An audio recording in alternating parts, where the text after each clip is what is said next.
नीट परीक्षा घोटाळ्याचं महाराष्ट्र कनेक्शन असल्याचा संशय आहे।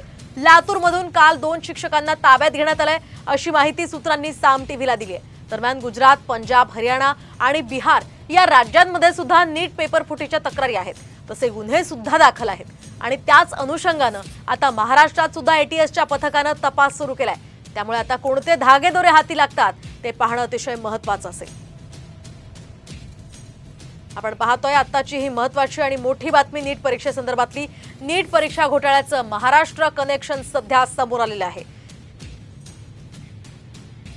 दरम्यान या संदर्भात अधिक माहिती देतात आमचे प्रतिनिधी संदीप भोसले। ते काय म्हणतात आपण त्यांच्याकडे जाऊयात। संदीप, काय अधिकची माहिती आहे नीट परीक्षेसंदर्भातलं हे महाराष्ट्र कनेक्शन सध्या समोर आल्याचं कळतंय?